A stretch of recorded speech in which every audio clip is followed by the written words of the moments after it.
Wait! No, wait!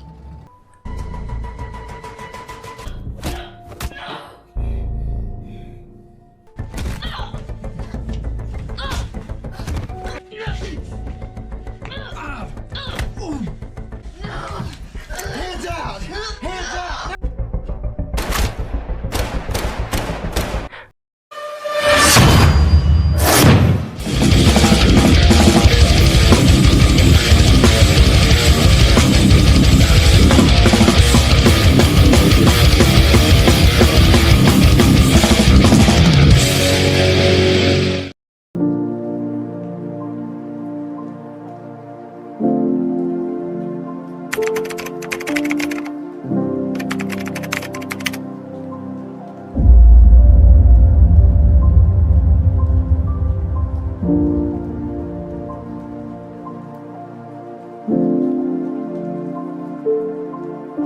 Kisah diawali dengan memperlihatkan seorang bocah laki-laki, kita sebut saja Ferdi, di mana ia sedang memberi makanan anjingnya, yang dimana makanan itu diambil dari dalam kulkas tanpa sepengetahuan ibunya. Tak hanya itu, Ferdi juga memberantakan perabotan di sana sehingga sang ibu pun memarahinya, bahkan memaki Ferdi dengan perkataan yang tak layak untuk didengar oleh telinga. People food? That's gonna cost you. Kemudian pada malam harinya Ferdi pun tidur di kandang anjing miliknya. Hingga pada pagi harinya Ferdi melihat sebuah fakta yang ternyata anjingnya itu telah dibunuh oleh sang ibu.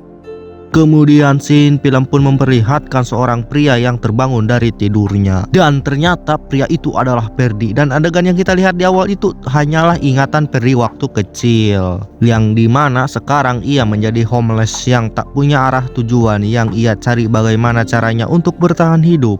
Kemudian scene film pun beralih kepada seorang wanita, dan kita panggil saja Doris. Dan ternyata si Doris ini sama halnya seperti Ferdi, cuman yang membedakannya adalah dari latar belakangnya dan berpenampilan elegan seperti wanita pada umumnya. Dan tak hanya itu, Doris juga memiliki mobil. Tak hanya sebagai kendaraan, mobil itu juga menjadi tempat tinggal selama Doris berkelana, yang entah apa tujuannya. Kembali ke si Ferdi, di mana ia tak sengaja melihat sebuah keluarga yang hidup harmonis, yang membuatnya merasa iri akan hal tersebut.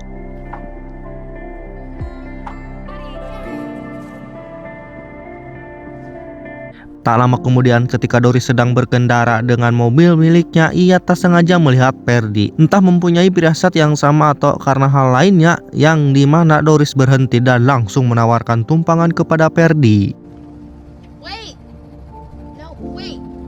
Just passing through. You're just walking?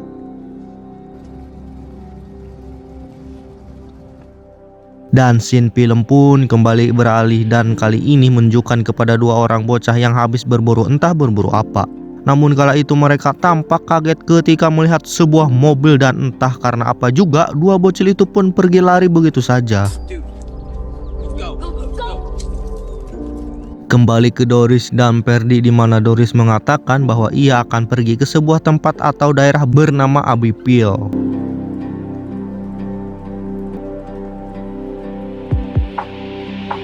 Kemudian Doris pun berhenti di sebuah kedai untuk mengisi bahan bakar mobilnya dan membeli beberapa cemilan stok makanan selama di perjalanan, karena diketahui perjalanan menuju tempat yang dimaksud jaraknya lumayan cukup jauh. You need anything? No.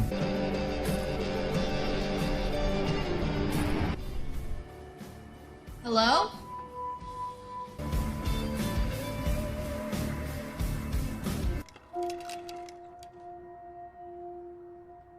Kemudian Doris pun masuk ke kedai itu dan menemukan si penjaga kedai yang merupakan seorang kakek-kakek. Sementara di luar, si Ferdi tak sengaja melihat seorang gadis yang merupakan cucu dari si kakek pemilik kedai. Pretty little thing, aren't you?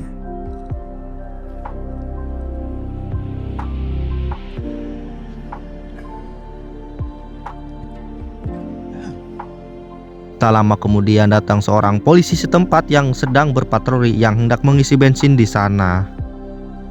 Kemudian Doris yang berada di dalam pun hanya bisa mengintip ketika mengetahui di luar ada seorang polisi.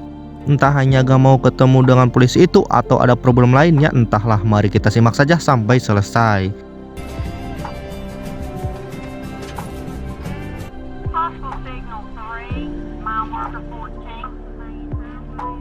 Dan kemudian si polisi itu pun pergi karena mendapatkan panggilan darurat dari kantor pusat. Dan setelah polisi itu pergi, Doris pun keluar dan melanjutkan perjalanannya. Dan ketika dalam perjalanan Doris yang mengemudi itu, tiba-tiba ia banting setir yang membuat mobilnya terperosok. Yang ternyata Doris melakukan itu semata-mata untuk menghindari hewan yang sedang menyeberang jalan di hadapannya. Dan hewan itu adalah kura-kura agak pakai ninja, apalagi ekspres. Like I said, you ran yourself off the...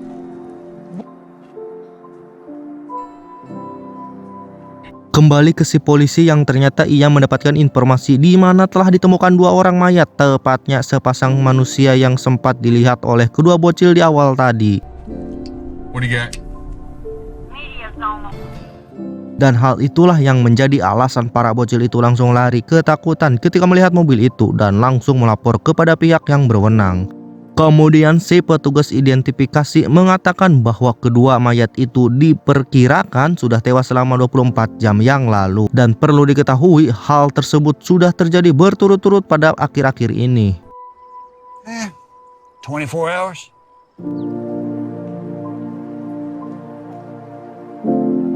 Kemudian si polisi yang hendak menuju tempat kejadian perkara itu tak sengaja melihat mobil yang sedang membutuhkan bantuan. Yang ternyata itu adalah Doris dan Ferdi. Yang kemudian Ferdi pun menjelaskan bahwa yang mengakibatkan mobilnya terperosok adalah hanya untuk menghindari seekor kura-kura yang sedang menyeberang.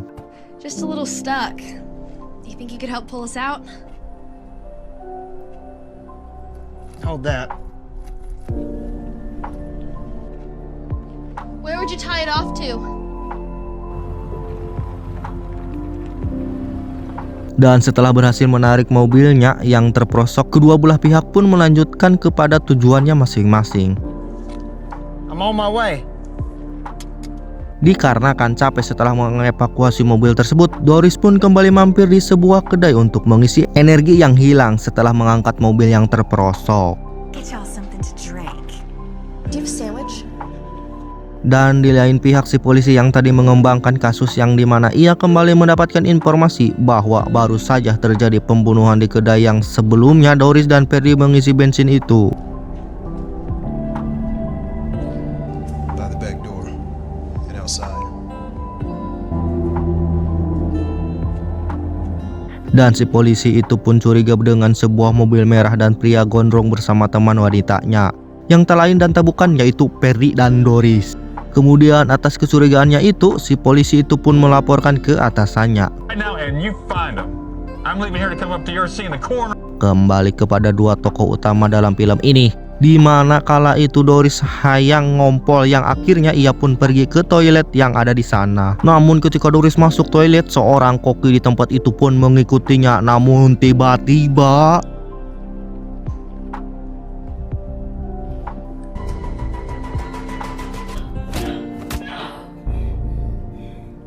ya, si koki itu pun tewas di tangan seorang perempuan tulen. Kembali ke si polisi yang masih berada di pom mini tadi itu, yang dimana sebuah fakta pun ditemukan, dimana pola pembunuhan sangatlah mirip, yakni luka sayat di bagian leher.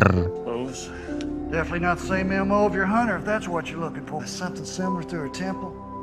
Cutting her throat was an afterthought. Kemudian atas inisiatifnya sendiri, si polisi itu pun melakukan patroli di sekitar sana. Kebetulan si Ferdi dan Doris yang belum jauh itu pun dilihat oleh si polisi. Aduh, oke guys, si polisi ini kita panggil saja si John lah ya. Oke, lanjut. Dan si John pun yang melihat mobil merah yang memang menjadi target operasinya itu pun langsung mengejarnya.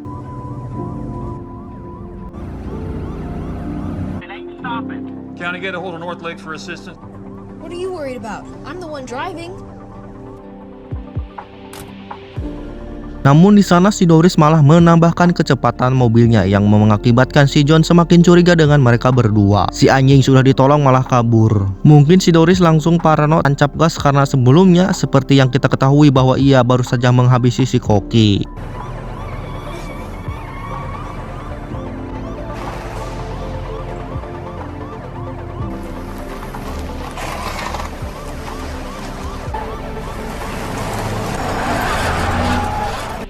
Dan sementara itu si Doris berhasil menjauh dari kejaran si John.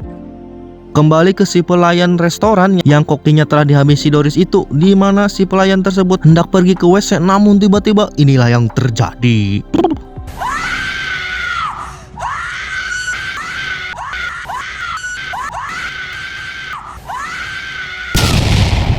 Dan scene pun kembali ke Doris yang sedang menepi sejenak, di mana ia mengatakan kepada Ferdi bahwa alasannya ia tak mau berhenti ketika dikejar itu karena ia tak memiliki SIM izin mengemudi, dan si Ferdi meledre pun mempercayainya.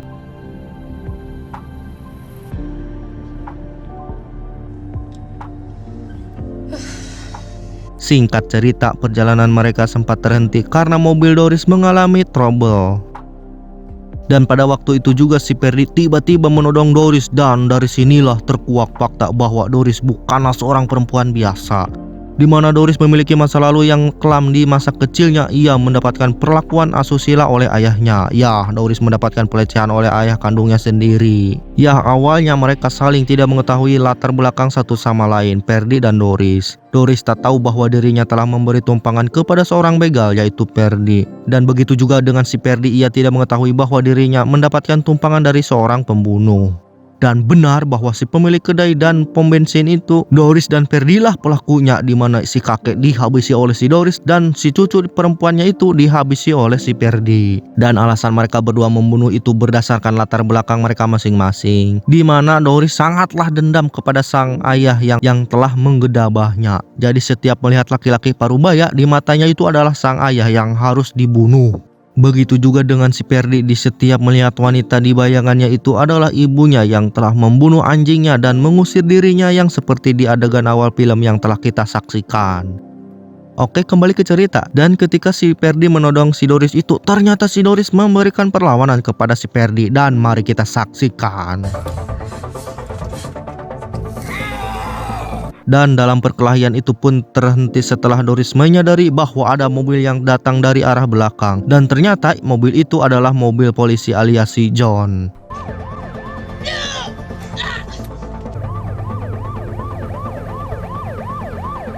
Dan di momen itu si Doris pun berpura-pura menjadi korban penculikan oleh Ferdi. Kemudian si Ferdi pun tak bisa berbuat apa-apa, apalagi si John telah menaruh curiga kepada si Ferdi sejak pertama kali bertemu.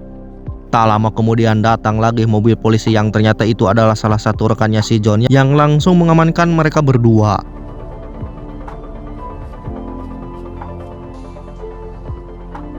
We got some business to talk about. Well. Dan si Ferdi pun dibawa ke setiap TKP pembunuhan untuk dimintai keterangan terkait perbuatannya. Sementara si Doris dibawa ke kantor polisi terdekat untuk diamankan dan dimintai penjelasan mengenai penculikan yang dialaminya. Kemudian Doris dan salah satu rekannya si John, kita sebut saja Amir, tiba di kantor polisi setempat yang ternyata di sana tak ada siapa-siapa, hanya ada si Amir dan si Doris saja. Kemudian si Amir pun mencoba mengobati luka yang dialami si Doris. Awalnya si Amir ini positif untuk membantu dan menolong si Doris, namun ujungnya inilah yang terjadi.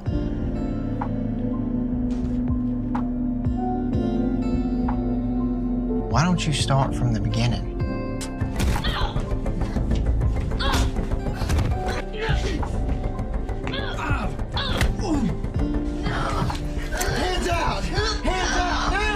Dan pada saat itu adegan film menunjukkan kepada ingatan Doris di masa lalu ketika ayah dan seluruh kerabatnya akan memperkaosnya. Ingatan itu pun membuat Doris sangat trauma yang mendalam yang tak bisa ia lupakan.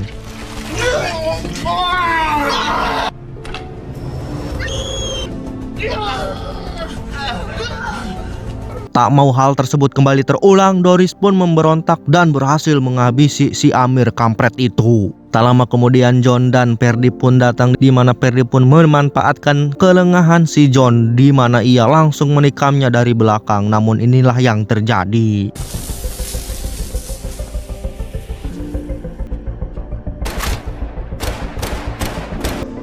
Get on the ground. Dan kini Doris pun semakin brutal, di mana Ferdi pun jadi sasaran kemarahannya.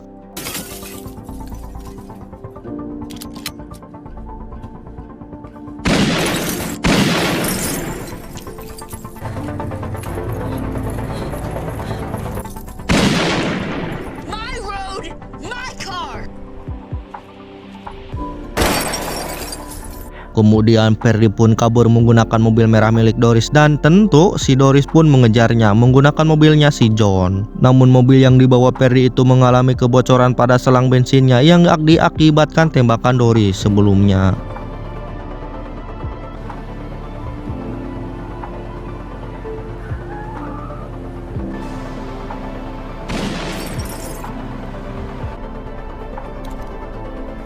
Dan pada akhirnya mobil itu pun berhenti dan kemudian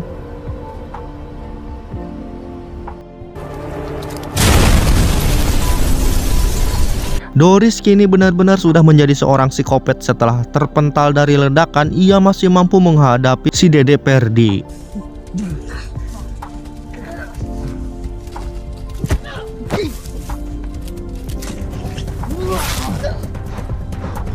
Dalam perkelahian itu, keduanya pun terluka parah, di mana Doris mengalami luka tusuk, sedangkan Ferdi mengalami luka jerat di lehernya.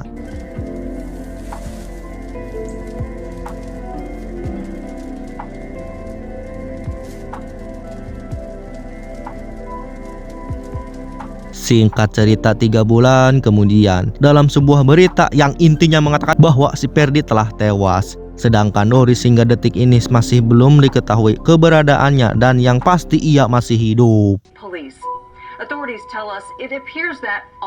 Namun bisa dipastikan Doris akan sangat-sangat lebih brutal dari sebelumnya dan film pun tamat. Oke guys, video kali ini sampai di sini dulu. Mohon maaf apabila ada kata-kata yang kurang berkenan di hati Anda. Saya pamit undur diri. Nuhun wassalam. Subscribe.